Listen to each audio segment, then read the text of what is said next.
सबसे पहले सरकार की क्लास लगाते हैं। प्रधानमंत्री मोदी ने करोड़ों जॉब्स देने की प्रॉमिस करी थी, क्या आपको याद है दोस्तों? लेकिन हमारे कुछ मीडिया चैनल्स की माने तो उन्होंने ये वादा कभी किया ही नहीं था। मजाक नहीं कर रहा, एबीपी न्यूज ने इसको लेकर एक फैक्ट चेक किया था। उन्होंने कहा कि पीएम मोदी ने तो सिर्फ इतना कहा कि कांग्रेस ने रोजगार नहीं दिया। उन्होंने ये थोड़ी कहा कि हम रोजगार देंगे। क्या बीजेपी चुनावी वायदे के तौर पर कहीं कभी देश को हर साल 2 करोड़ नौकरी देने का वादा नहीं किया था? इसीलिए मोदी सरकार पर हर साल 2 करोड़ नौकरी न दे पाने का आरोप झूठा साबित हुआ है। क्यों एबीपी न्यूज वालों ये बताओ जरा, ये किस पार्टी की पॉलिटिकल कैंपेन है? युवाओं को बेरोजगार रखने वालों, जनता माफ नहीं करेगी। चलो हालात बदले, देश की सरकार बदले। ये ऐड दोस्तों बीजेपी हरियाणा ने चलाई थी। पिताजी ने हमेशा पढ़ने को बढ़ावा दिया पर नौकरी ना मिली। विकास हो तो ही नौकरी निकले ना। इब जाग उठा है हरियाणा। आज की सच्चाई पता है क्या है? मुझे बड़ा दुख होता है बताते हुए दोस्तों, इन्होंने हरियाणा को बेरोजगारी में नंबर 1 बना दिया। दिसंबर 2022 के सीएमआई डेटा के अनुसार हरियाणा में अनएम्प्लॉयमेंट 37.4% पर है, यानी कि पूरे देश में सबसे ज्यादा अनएम्प्लॉयमेंट यहाँ है। लेकिन बात सिर्फ हरियाणा की नहीं है, क्योंकि प्रधानमंत्री मोदी ने जगह जगह जाकर बार-बार जॉब्स का वादा किया था। इस 8 साल पुरानी क्लिप को देखो। हमने मेक इन इंडिया का अभियान चलाया है और नौजवान अपने ही इलाके में रोजगार कमाए ताकि शाम को अपने माँ बाप के पास जाकर के बैठ सके। इन न्यूज चैनल वालों को ये 7 साल पुरानी क्लिप भी देखनी चाहिए, जहां पर प्रधानमंत्री 1 बिलियन नौकरियों की बात कर रहे हैं। Our aim is to create jobs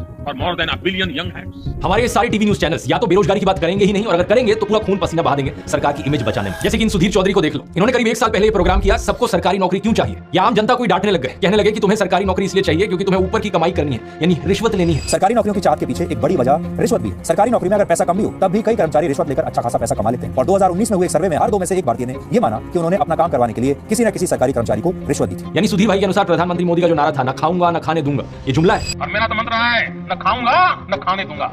और यहाँ ये कह रहे हैं कि यूथ स्किल्ड नहीं है। स्किल्ड ना होना भी एक बहुत बड़ी वजह है। इसके पीछे जिम्मेदारी किसकी है? सुधीर भाई, क्या ये मान लें कि प्रधानमंत्री मोदी का स्किल इंडिया वो भी एक जुमला था? भारत में बहुत सारे लोग परीक्षा देकर, पैसा देकर, किसी नेता की सिफारिश लगाकर किसी भी तरह से सरकारी नौकरी पाना चाहते हैं। और इसकी सबसे बड़ी वजह यह है कि सरकारी नौकरियों में काम के घंटे बहुत ज्यादा नहीं होते, काम के घंटे तय होते हैं, छुट्टियां जी भर के मिलती हैं। मतलब सुधीर भाई के अनुसार आप लोग देश के युवा कामचोर हो और आलसी हो।